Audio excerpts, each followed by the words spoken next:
Close your eyes now, my sweet friend, and let the softest breeze of the night carry you gently, gently, into a warm, dimly lit bedroom that smells faintly of crayons, warm laundry, and the sweet plastic scent of childhood toys. Outside the half-open window, a gentle wind moves through the leaves, whispering hush, hush, as it brushes against the curtains, making them sway ever so slowly like a lullaby in motion.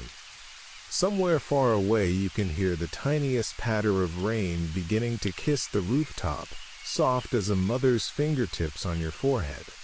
Let that sound wrap around you, let it hold you.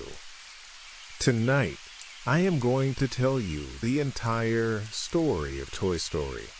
Every little secret, every hidden heartbeat, every moment of fear and joy, in the slowest, softest voice I have, so you can drift deeper and deeper into the most peaceful sleep. And because this is our bedtime story, we are allowed to spoil everything, every twist, every tear, every triumphant flight, because knowing the whole journey only makes the heart feel safer, doesn't it? You already know they all make it home in the end. And that certainty is the softest blanket we can pull over ourselves under tonight. Before we step into Andy's room, let me share the first little secret with you. This film you are about to sink into was the very first feature-length movie ever made completely with computer animation. In 1995, more than 800,000 hours of computer rendering time were spent just to bring these toys blink, smile, and breathe. Imagine hundreds of artists staying up all night so that Woody's little cloth stitches could catch the moonlight exactly right. They did it for you, even before you were ready to close your eyes and listen. And here's another gentle whisper of trivia. Tom Hanks recorded almost all of Woody's lines from a tiny studio far away from everyone else, so every warm, "There's a snake in my boot" you ever heard actually traveled across miles of telephone wire to reach the other toys. Doesn't that make his voice feel even closer now, like he's leaning in from the next pillow? Let your shoulders sink a little deeper into the bed. Feel the sheets cool against your skin. Let your breath slow to match the rain. Have you ever felt, just for a moment, that some of your oldest toys might still be watching over you when the lights go out? Maybe a stuffed bear, or a little plastic dinosaur, quietly hoping you're happy? Hold that tiny wonder in your heart, because tonight we're going to meet toys who feel exactly the same way about their boy Andy. And maybe, just maybe, by the time the story ends, you'll feel them watching over you too. The wind outside grows a little stronger, carrying the faint scent of wet grass and faraway pine. Inside, the nightlight in Andy's room glows a soft amber, painting golden edges on everything. The cowboy hat hanging on the bedpost, the little green army men frozen mid-march on the dresser, the piggy bank smiling from the shelf with his cork eyebrows raised in eternal cheer. Everything is waiting. Waiting for Andy to fall asleep. Waiting for the magic that only happens when humans aren't looking. Are you ready to drift there with me? Let the rain answer for you. Tap, tap, tap on the window pane, like tiny fingers asking to come in. Good. Then let's begin where every childhood begins. In a room that feels like the safest place in the universe, filled with toys who love their boy more than anything in the world. Let the rain settle into a steady, sleepy rhythm now, the kind that makes the whole world feel wrapped in flannel. We're floating gently into Andy's room on the night of his birthday party, just minutes after the last guest has gone home, and the house has finally grown quiet. The air still smells of birthday cake frosting, warm and vanilla sweet, mixed with the faint rubbery scent of popped balloons drifting down from the ceiling like tired jellyfish. Down on the floor, among scattered wrapping paper that crinkles softly whenever the air moves the curtains, the toys are holding their breath. You can almost feel their little plastic and cloth hearts beating faster, because today, new toys might arrive, and new toys mean everything could change. Woody, the cowboy doll with the soft yarn hair and the little red bandana that always smells faintly of cedar from Andy's sweater drawer, stands tall on the bedpost where Andy left him. His pull string hangs down like a sleepy pendulum. From up here he can see every corner of the room. Mr. Potato Head polishing his angry eyebrows with the corner of a tissue. Ham the piggy bank counting leftover birthday coins with quiet clinks. Rex the green dinosaur nervously nibbling on his own tiny T-Rex arms. Slinky Dog curling and uncurling his metal slinky middle like he's practicing deep breathing. And Bo Peep gently smoothing her porcelain skirt while her sheep huddle close. They all love Andy with every stitched fiber of their beings. And Woody, sweet, loyal Woody, loves him most of all.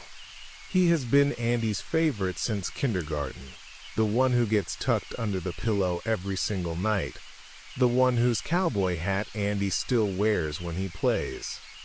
Woody's chest, soft red plaid flannel over squishy stuffing, actually swells with pride whenever Andy whispers, "You're my favorite deputy," against his fabric ear. Have you ever been someone's absolute favorite, even for just one golden season of life? Can you remember how that warmth settled into your bones like sunlight stored for winter? Hold that feeling gently, because Woody is carrying buckets of it right now. The toys gather for their daily staff meeting. Woody climbs down the bedspread, the woven threads catching softly on his little plastic boots, and stands in the middle of the rug that looks like a little town map. His voice is warm, slow, a little raspy in the most comforting way. Okay, everybody, listen up. Birthday party means possible new arrivals. We welcome them, we help them adjust, and we remember the most important rule. When Andy comes into the room, we freeze, no matter what. Everyone nods. Even the Etch-A sketch shakes itself clear with a soft magnetic sigh. Rex raises a trembling claw. But what if the new toy is really cool? Woody smiles that easy, lopsided smile that makes his stitched mouth curve just so. Then we'll be really cool right back. We're a family. Downstairs, the sound of footsteps. The toys scatter with practiced silence, flopping gently into their places they've memorized over hundreds of nights. You can hear the soft thud of Woody letting himself fall backward onto the bed, arms splayed, eyes frozen wide in that blank doll stare. Andy bursts in, cheeks pink, hair messy, carrying a giant wrapped box that clearly isn't clothes.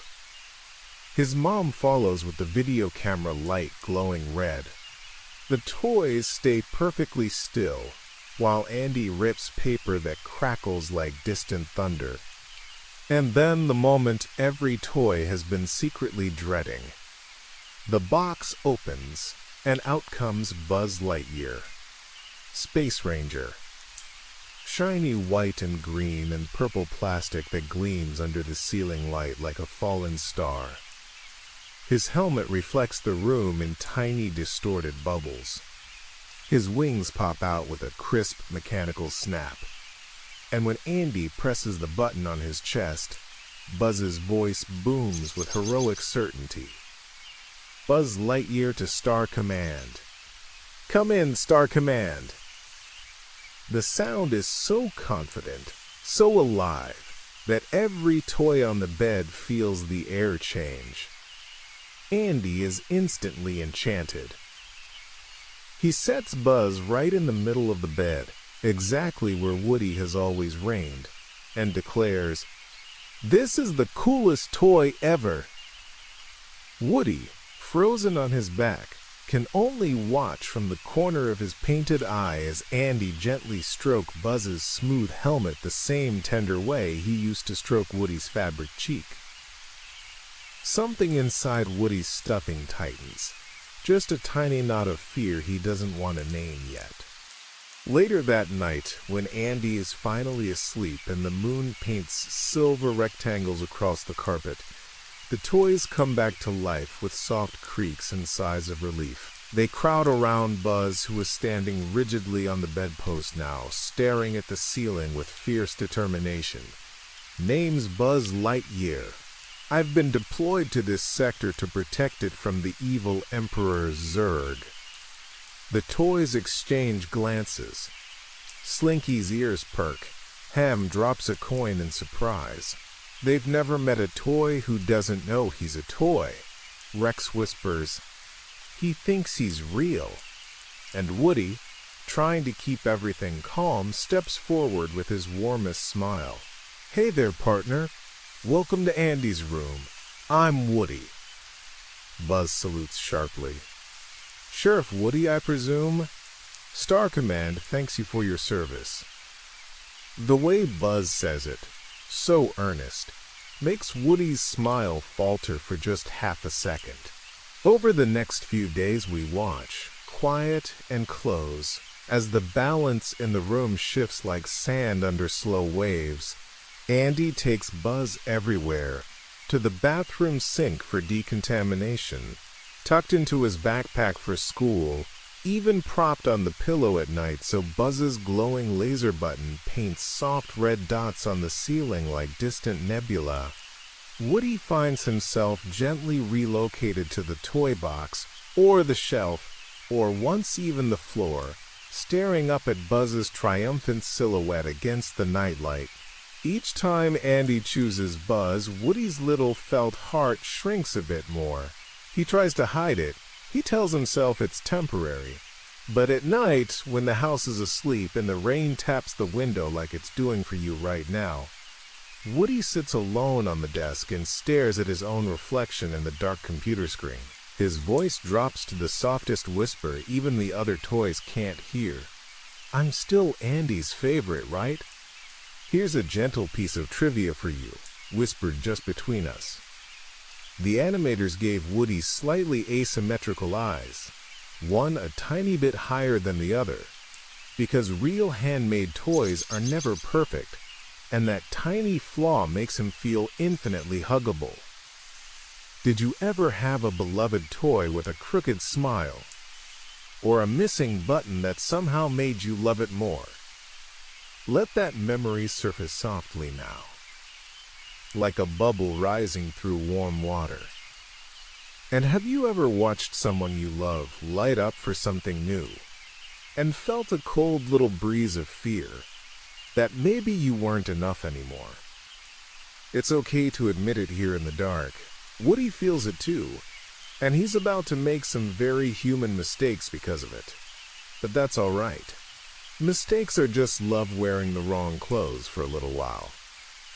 Breathe in, hold, breathe out, and let the rain carry us forward into the moment everything tips over the edge. The morning light creeps in pale and watery, the kind of grayish gold that makes every dust mote look like a slow-moving star. Outside your own window, the rain has softened to the gentlest mist, the sort that kisses the glass instead of tapping it. And inside Andy's room, the air smells of warm bed sheets, and the faint ozone scent of Buzz's plastic armor warming in the sunbeam that falls across the bed. Woody wakes first, as always. He stretches his little cloth arms, feels the tiny pop of stuffing shifting in his shoulders, and for one quiet heartbeat everything feels exactly as it should. Then he sees Buzz still perched proudly on the bedpost, helmet gleaming, one arm raised in eternal salute, and the knot in Woody's chest tightens again, soft but undeniable. Andy bursts in wearing his cowboy hat, Woody's hat, tilted at a jaunty angle, scoops Buzz up with both hands, and announces in that bright 7-year-old voice, "To infinity and beyond." The words echo around the room like a victory bell. Woody watches from the pillow, frozen mid-sit, as Andy spins Buzz through the air, making swooshing sounds with his own mouth. The swooshes used to be for Woody. The hat used to stay on Woody's head even during the wildest pretend gunfights. Now the hat sits on Andy's messy hair, and Buzz gets the ride. Woody's painted smile stays fixed, but if you look very, very closely, you can see the tiniest tremor in the black stitch that forms his lower lip. Downstairs, breakfast smells of toaster waffles and maple syrup drift up the stairs. The toys wait in perfect stillness while Andy eats, Buzz propped beside his cereal bowl like an honored guest. When Andy finally races back upstairs to change for a trip to Pizza Planet, he leaves Buzz standing on the desk, chest plate open, laser button glowing soft red. The moment the bedroom door clicks shut, the room exhales. Slinky stretches with a metallic sigh. Ham flips a coin and lands with a satisfied clunk. Rex nervously practices his roar and accidentally knocks over a plastic cup. Woody hops down from the bed, trying to sound cheerful. "All right, everybody, back to your places before." But Buzz interrupts, voice ringing with mission urgency. "Negative, Sheriff. There is a distressed spacecraft stranded on this planet. I must locate it at once." He marches across the desk, boots clicking on the wood with sharp, confident taps that make Woody's soft fabric soles feel suddenly childish. The other toys watch, half amused, half awed. Mr. Potato Head mutters, "This guy's got more plastic than I am."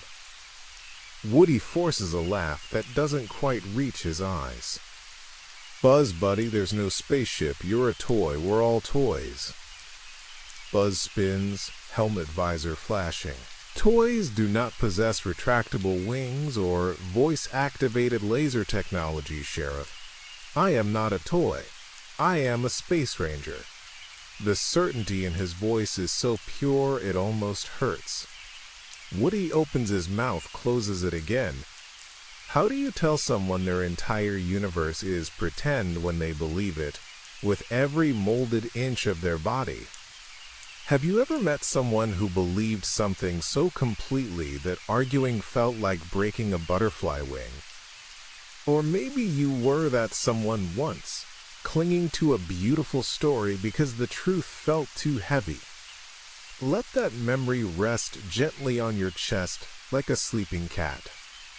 We're not here to judge tonight, only to hold.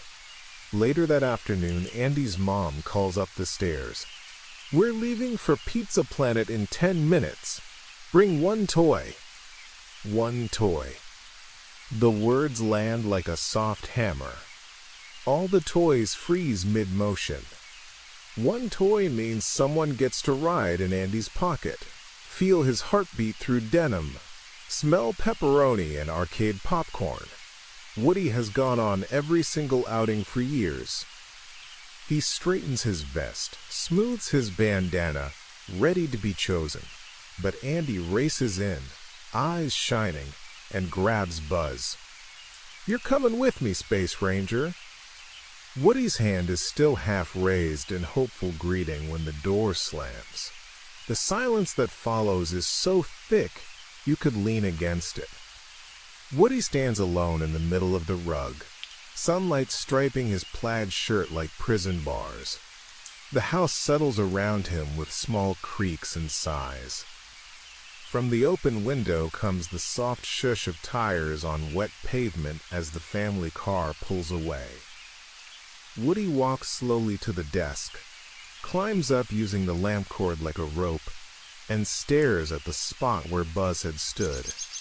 His reflection in the blank computer monitor looks small and faded, He whispers to no one.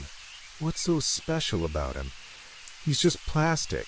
But his voice cracks on the last word, and he hates how jealous it sounds. Here's a quiet piece of movie magic for you.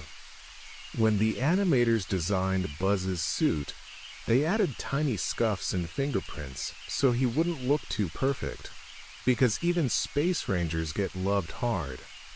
And did you know that the little red bulb on Buzz's laser is actually a modified Christmas tree light? Pixar bought hundreds of them and painted each one by hand. Imagine all those artists breathing on tiny bulbs to warm the paint so it would stick better, just so Buzz's chest could glow the perfect heroic red. The afternoon stretches long and lonely. Woody tries to rally the toys for rehearsal of the song they've been practicing for Andy's school play, but everyone is distracted, whispering about how cool Buzz looked when Andy flew him around the banister. Even Bo Peep's usual gentle smile feels distant. Woody retreats to the toy box and sits among forgotten blocks and dusty cars, hugging his knees, the fabric knees to his soft chest. For the first time in his memory, he feels replaceable. Then, a small miracle. Headlights sweep across the ceiling as the car returns early because of rain. Andy runs upstairs clutching a very wet Buzz, laughing about how the Space Ranger survived re-entry through the sprinkler system. He places Buzz carefully on the desk to dry and leaves again to change clothes. The moment Andy's footsteps fade, Buzz comes to life with a little shiver of water droplets. He looks around, confused. My ship, the rain, must have damaged my sensors. Woody sees his chance. If he can just prove to Buzz that he's a toy, maybe things can go back to the way they were. He approaches slowly, voice gentle. Hey, Buzz.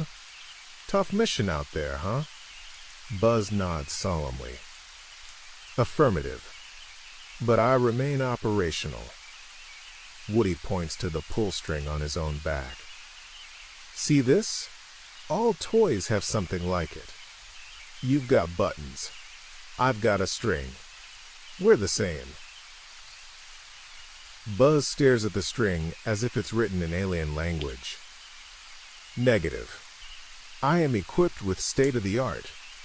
Woody, frustration rising, grabs Buzz's arm and presses the button that opens his helmet. Buzz's face is suddenly exposed. Soft human skin tone plastic, eyes wide, and suddenly vulnerable without the visor. See? No breathing apparatus, just a toy face. Buzz touches his own cheek in quiet shock. The argument escalates in slow, painful degrees. Woody's voice stays soft, but the hurt leaks through. Andy's got a new favorite now, okay? I get it. But you don't have to act like you're better than the rest of us. Buzz, defensive, insists he must return to Star Command. In a moment of pure panicked jealousy, Woody tries to shove Buzz behind the desk so Andy won't find him right away, just long enough for Woody to be chosen again. But the push is too hard. Buzz teeters, arms windmilling, and tumbles out the open window with a small, shocked "to infinity" before disappearing into the bushes below. The room gasps. Rain patters harder now, like 1,000 tiny hearts breaking. Woody stares at his own trembling hands. I didn't mean... Bo Peep's voice is soft but firm. You have to go get him, Woody. The other toys look at him with something new in their eyes. Disappointment. Woody feels it like cold water seeping into his stuffing. He nods, throat tight, and climbs onto the windowsill.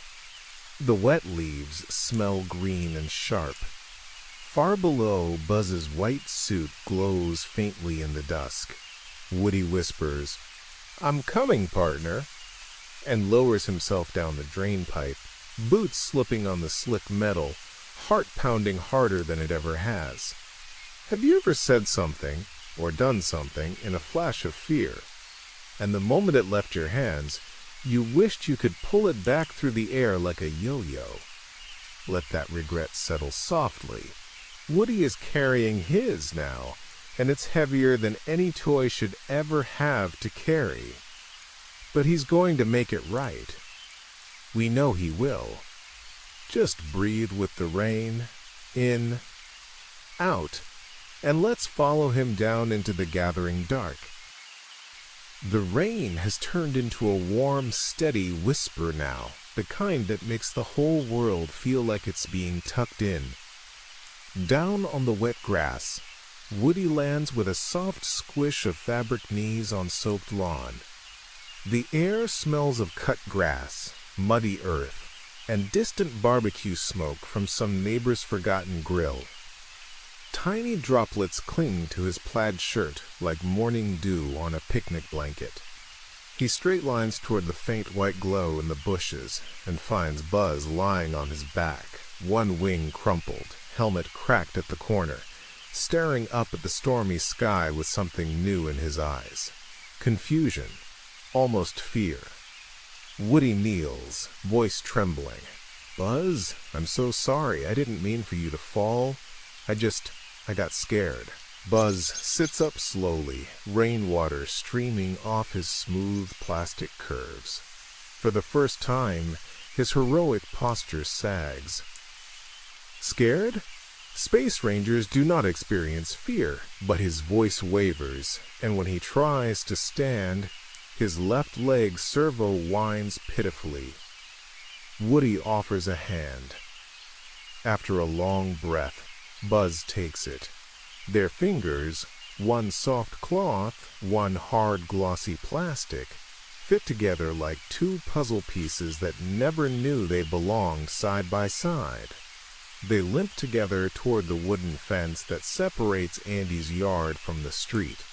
Every few steps, Buzz pauses to press buttons that no longer respond quite right. Lightning flickers, very far away, paints them silver for one heartbeat. Woody notices Buzz's reflection in a puddle. A toy, small and broken, not a towering ranger. Buzz notices too. He whispers, so quietly the rain almost swallows it. "If I am just a toy, then what was the point of all those stars I thought I was flying toward?" Woody has no answer yet, only the gentle pressure of his hand squeezing Buzz's. Have you ever had a belief you wrapped your whole heart around suddenly crack open, and for one terrifying second you didn't know who you were without it? Let that moment rest here between us. It's safe. The rain is washing it clean. They reach the fence just as headlights sweep the street. Andy's family car is gone, but a Pizza Planet delivery truck idles at the corner, engine humming low like a sleeping dragon. Woody's eyes light up. If we can get on that truck, it'll take us straight to Pizza Planet. Andy's there. We'll be home before bedtime. Buzz nods, determination flickering back to life. Together they waddle run through puddles that splash cold against Woody's denim legs. Woody boosts Buzz up onto the rear bumper first. The metal is slick and warm from the engine. Buzz reaches down, grunts with effort, and hauls Woody up just as the truck lurches forward. They tumble into a pile of empty pizza warmers that smell of oregano, melted mozzarella, and cardboard. The bags are still faintly warm, like giant soft pillows. They curl together in the dark, hearts racing, listening to tires hiss over wet asphalt. Inside the rocking truck, Buzz's laser button pulses soft red against Woody's cheek. For the first time, Buzz allows himself to lean into Woody's soft shoulder. "Sheriff, do you think Andy will still want me if I'm broken?" Woody's answer is immediate, fierce and gentle all at once. He loves you, broken wing and all. That's what love does. Buzz is quiet for a long time. Then, so softly only Woody can hear over the engine, "Thank you, friend." The word friend lands between them like the first warm drop of sun after storm. At Pizza Planet, the truck doors swing open into a galaxy of neon and arcade noise. The air is thick with the buttery scent of popcorn, sizzling pepperoni, and the electric tang of skee-ball machines. Children scream with joy, tokens clink like wind chimes. Woody and Buzz tumble out and hide beneath a claw machine full of little green aliens who whisper, "The CLAAWWWW," in perfect eerie unison. They watch Andy's sneakers race past, hear his laughter echo off metal walls. Woody points. There, he's heading for the rocket ship game. They dart from shadow to shadow, beneath tables sticky with spilled soda, behind a whack-a-mole that thumps rhythmically like a sleepy heartbeat, until they reach the giant space crane game shaped like a rocket. Inside the glass walls, hundreds of plastic aliens sway gently, chanting their devotion to the claw.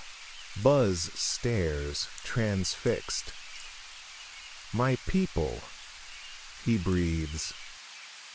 Before Woody can stop him, Buzz climbs the side of the machine, fingers squeaking on glass, and pries open the prize chute. He drops inside among the squeaking aliens who immediately embrace him like a returning god. Woody hisses, "Buzz, no! That's how toys get won by strangers!" But it's too late. A greedy kid in a shark-tooth necklace has already inserted quarters. The claw descends with ominous mechanical grace. Woody leaps in after Buzz just as the claw closes around them both, lifting them high above the arcade floor in a dizzy sway. Neon lights spin below like a carnival galaxy. For one terrifying second they hang suspended. Face to face, the claw's rubber grips creaking. Buzz's eyes are wide. "I believe I may have miscalculated." Woody actually laughs. A small, shaky, relieved sound. "Welcome to being a toy partner." The claw deposits them into the prize bin. The shark-tooth kid reaches in, but at that exact moment Andy's mom calls, "Time to go!" The kid runs off. The bin door swings shut, locking them inside a dark plastic cave that smells overwhelmingly of rubber aliens and stale prizes. They are alone, trapped, with only the distant thump of arcade music and their own breathing. Buzz's cracked helmet reflects Woody's worried face back at him in fractured pieces. Buzz whispers, "I really am just a toy, aren't I?" Woody rests a hand on his shoulder. "Yeah, but you're Andy's toy, and that makes you the luckier than any real space ranger in the universe. Here's a soft little secret. The squeaky alien voice was performed by Pixar employees doing their best impressions after drinking too much coffee. They recorded dozens of takes until their throats hurt, just so those three little words, 'The claw is our master,' would feel perfectly creepy cute. Imagine an entire room of grown adults squeaking in unison for hours, all for the moment you're drifting through right now. They wait in the humming dark until closing time. Eventually, a teenage employee wheels the entire prize bin out the back door into the rainy parking lot, dumps the aliens and our two heroes into a cardboard donation box labeled "Lost Toys." The box lid slams shut. Darkness. The smell of wet cardboard and old plastic. Buzz's glow-in-the-dark stripes cast faint green light across Woody's face. They sit knee to knee. Buzz says quietly, "I spent my whole life thinking my mission was to save the galaxy. Turns out my mission was just to make one little boy happy." Woody's voice is thick with emotion. "And you do. Every single day." They lean forehead to forehead, cloth against plastic, and for the first time, truly hold each other up. Have you ever discovered that the smallest purpose, being there for one single person, was actually the biggest purpose of all? Let that realization settle over you like the softest quilt. It's warm, it's safe, it's true. Outside, thunder rumbles low and comforting. The donation box is loaded into yet another truck. Destination unknown. But somewhere in the rainy night, two toys who began as rivals have become something unbreakable. The road ahead is uncertain, but their hands stay clasped. And the rain keeps singing its lullaby over everything. The donation truck rumbles through the night, tires hishing over wet asphalt like a slow heartbeat. Inside the cardboard box, the air is thick, with the smell of damp paper, melted plastic, and the faint metallic tang of old arcade tokens still clinging to the rubber aliens. Every pothole sends the entire pile of squeaky green bodies bouncing gently, and Woody and Buzz sway together, shoulder to shoulder, the way sailors lean into a storm. Buzz's cracked helmet has fogged slightly from their shared warmth. Tiny beads of condensation roll down the inside of the visor like tears he refuses to shed. Woody notices and, without a word, uses the soft cuff of his plaid sleeve to wipe the plastic clean. The gesture is so small, so tender, that Buzz's laser button flickers once, a shy red heartbeat. After what feels like hours, the truck lurches to a stop. The box flaps are ripped open, and harsh porch light floods in. A boy's voice, sharp and excited. "Mom, there's a whole box of new toys." Sid Phillips, the kid next door, whose backyard is a graveyard of dismembered dolls and half-melted action figures. The toys in Andy's room have whispered about him in terrified tones for years. Now Woody and Buzz are lifted out by grubby hands that smell of glue and firecrackers and carried across a lawn littered with bottle rockets and dog chew bones. The back door slams. They are dropped unceremoniously onto a workbench in Sid's room, a room that smells of scorched plastic, mottled paint, and something faintly like burnt hair. The overhead bulb is harsh and yellow, buzzing faintly like an angry insect. Tools hang on pegboard walls. Pliers, a soldering iron still warm, a hacksaw with tiny teeth that glint. On the floor, scattered among screws and bottle caps, are the Mutant toys, creations Sid has improved with spare parts. A fishing rod with Barbie legs, a jack-in-the-box whose head is a one-eyed baby doll, a creature made of erector set pieces, and a pterodactyl wing that twitches whenever lightning flashes outside. They move in the shadows, slow and watchful, their mismatched eyes reflecting the light like broken mirrors. Woody's stuffing goes cold. Buzz instinctively steps in front of him, wings half spread even though one is crumpled. The mutants tilt their heads, curious, not yet hostile. Sid's heavy footsteps thunder away down the hall. The door clicks shut. The room exhales. One by one, the mutant toys creep closer, joints clicking, metal scraping softly on wood.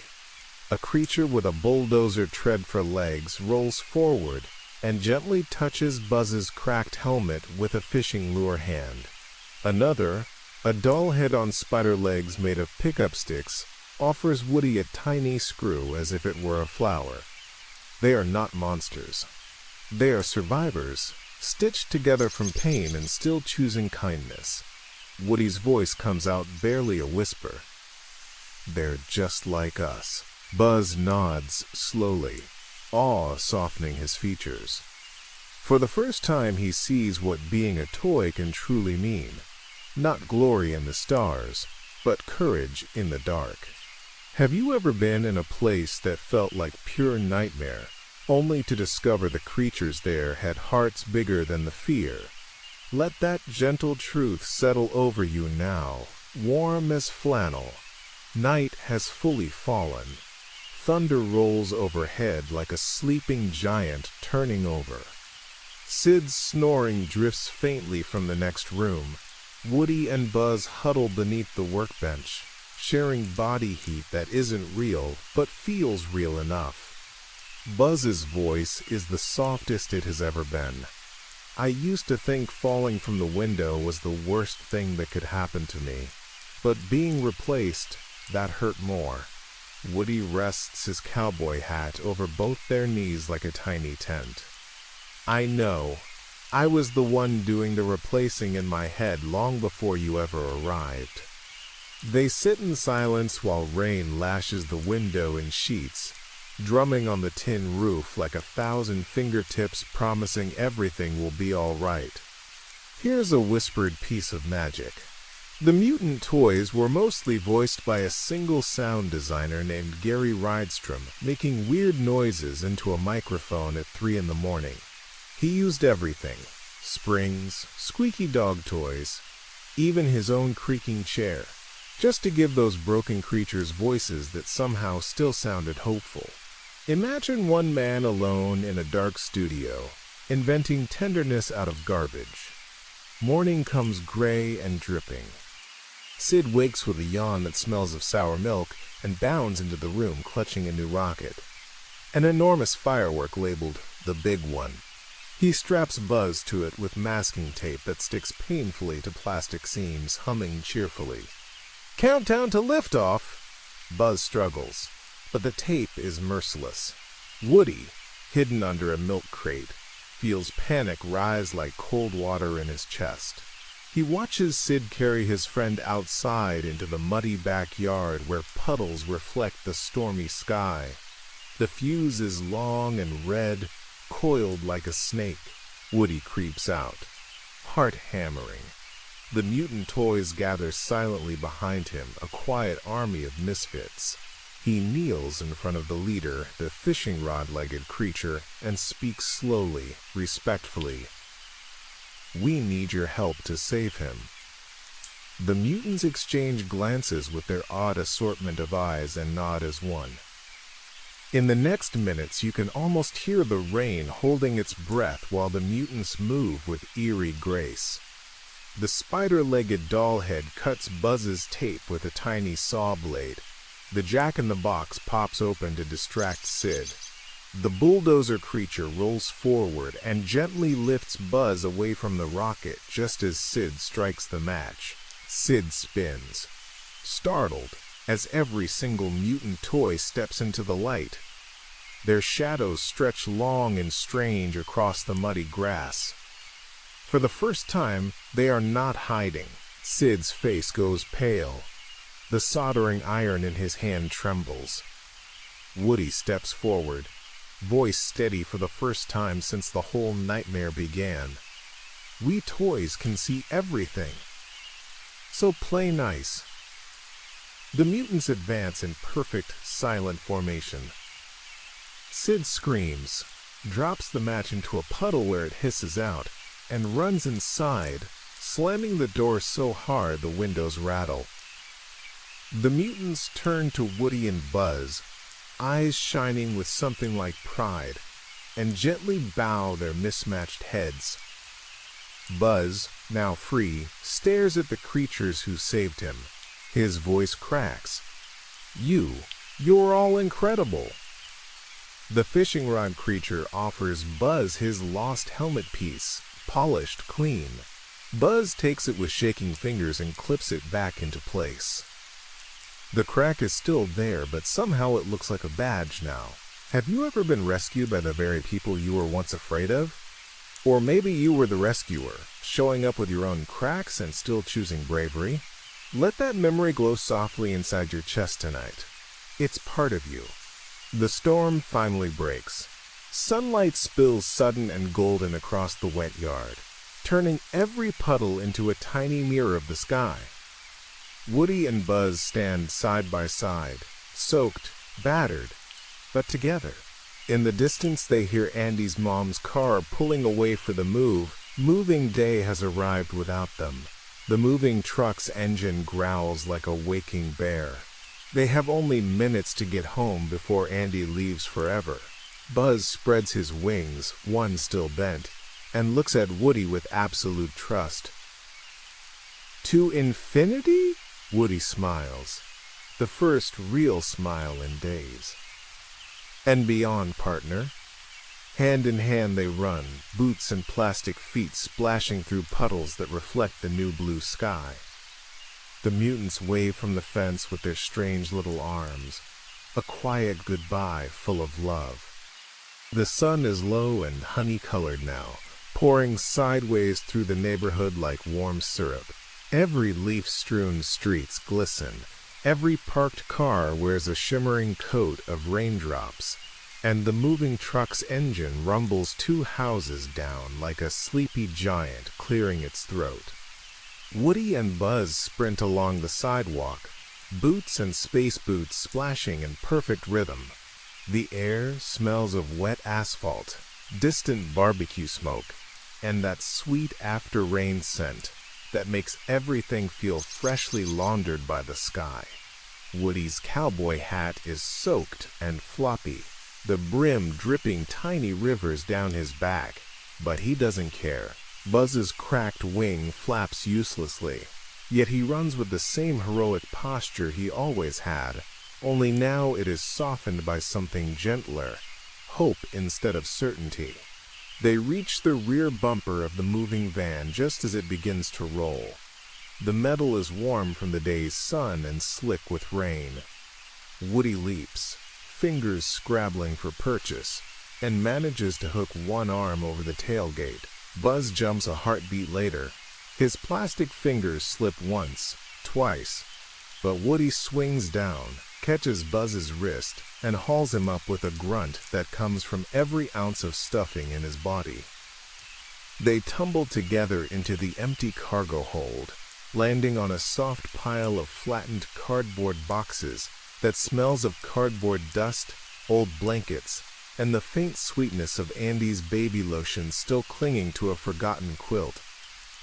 The truck lurches forward. The doors swing shut with a heavy metallic clang, leaving them in moving darkness lit only by thin slivers of golden light that slide across the walls like slow searchlights. For a long moment they simply lie there, breathing hard, listening to each other's quiet plastic and cloth lungs. Buzz whispers, We're actually doing this." Woody's answer is a tired, happy laugh that shakes loose a raindrop from his hat brim. "Yeah, partner. Together." The truck turns corners, swaying them gently like a cradle. Outside, the world rolls by in muffled pieces. A dog barking, children laughing, the hiss of tires on wet pavement. Inside, the two toys hold on to a tie-down strap and to each other. Have you ever run after something you thought you'd lost forever? Lungs burning, heart louder than your footsteps, only to realize the thing you were really chasing was the feeling of being wanted. Let that ache and that joy mingle softly now. It's safe to feel both at once. After endless swaying minutes, the truck slows, stops. Voices. Andy's mom calling. "Be careful with that box, it's fragile." The toys freeze instinctively. The back door rolls up with a rattling roar of daylight. Movers, boots thud, boxes slide past. Woody and Buzz shrink into the shadows behind a stack labeled Andy's Toys in faded marker. The irony makes Woody's stitched mouth twitch in a tiny smile. They wait until the coast is clear, then creep forward on elbows and knees, hearts hammering. They reach the tailgate just in time to see Andy's new house across the street, white shutters, big front yard, Christmas lights still up even though it isn't Christmas. Andy stands on the porch holding an empty Buzz Lightyear box, face crumpled with worry. "Mom, I can't find Buzz or Woody anywhere," his voice cracks. The sound slices straight through both toys like a warm knife through butter. Woody whispers, "He misses us." Buzz's eyes shine wetly in the half-light. He really does. The moving truck pulls away for its next load. They have one chance. Woody spots Andy's remote control car, the little red Corvette abandoned on the driveway. Keys still in it because Andy was too upset to put it away properly. Perfect. They slide down the tailgate on a moving blanket like a slippery magic carpet, and land in a damp flower bed that smells of marigolds and rich soil. Together they dash to the RC car. Buzz hotwires it with practiced Space Ranger efficiency. Turns out those buttons on his arm actually do something useful after all. The little engine sputters, coughs, then purrs to life. They climb aboard, Woody at the wheel, Buzz clinging to the back like a triumphant hood ornament. The car shoots forward across the wet pavement, tires singing. Behind them, Scud, Sid's vicious bull terrier, bursts from the neighbor's yard with a ferocious bark. His claws scrabble on concrete, saliva flying in silver strings. The chase is on. The RC car zigs and zags through puddles that spray rainbow arcs in the sunset light. Woody steers with both hands, hat flapping wildly. Buzz leans into every turn, shouting directions. Left flank, incoming mailbox. They weave between moving men's legs, under the moving truck itself, where oil drips warm and black, past startled movers who yelp and jump aside. Scud's hot breath steams the rear bumper. At one point, the dog's jaws snap shut inches from Buzz's boots. Buzz kicks the rocket still taped to his back, igniting the fuse by accident. The big one whistles to life, shooting backwards straight into Scud's open mouth. The dog skids, eyes wide, rocket fizzing between his teeth, and sprints away in comic panic while the firework explodes harmlessly in the next yard in a shower of golden sparks. The little car finally sputters to a stop in Andy's new driveway. Battery dead. Scud nowhere in sight. Woody and Buzz tumble out, legs wobbling like jelly, and limp the last few steps to the front porch, just as Andy turns to go inside, shoulders slumped. Woody reaches up, grabs the very tips of his fingers brushing Andy's shoelace.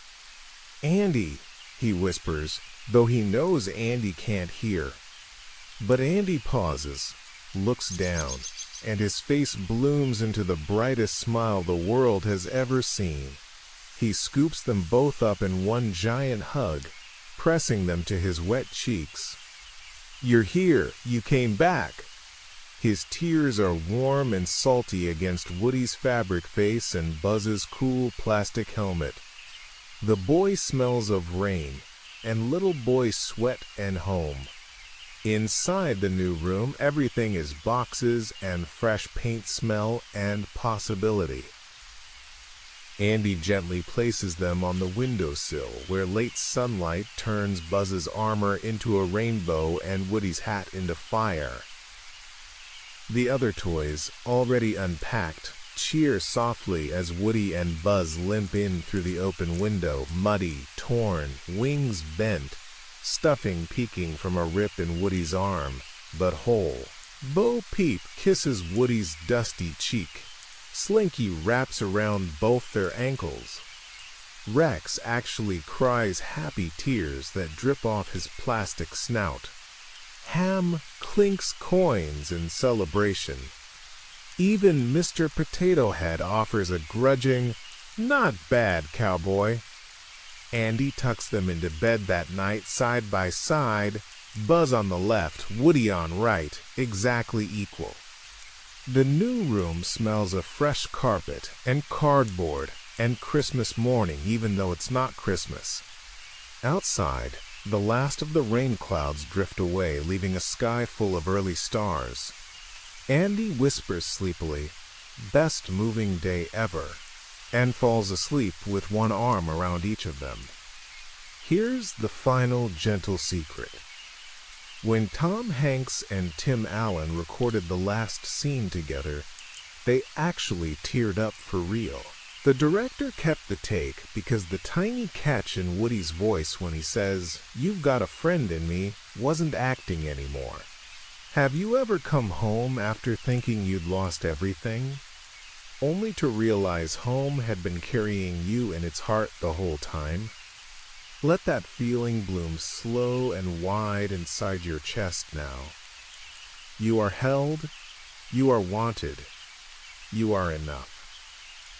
The house settles into quiet. The toys wait until Andy's breathing evens into the soft rhythm of deep, safe sleep. Then, very gently, Woody reaches across the pillow and takes Buzz's hand. Buzz squeezes back. No words. None needed. The nightlight glows soft amber, painting gentle halos around their silhouettes. Outside, a soft wind moves through new trees, carrying the scent of tomorrow's adventures. Inside, two toys who began as rivals close their eyes in perfect peace, knowing that whatever comes next, they will face it side by side. And you, dear listener, can close your eyes too. Let the last raindrops tap their goodbye on the roof. Let the warmth of this story settle over you like the quilt Andy's mom tucked around him tonight. You made it all the way home with them. Every fearful step, every hopeful leap, every tear, and every laugh. You are safe. You are loved beyond measure. Drift now, deeper and deeper, into the softest sleep, where toys watch over little boys' dream, and little boys grow up carrying those toys in their hearts forever. Good night, sweet friend. You've got a friend in me.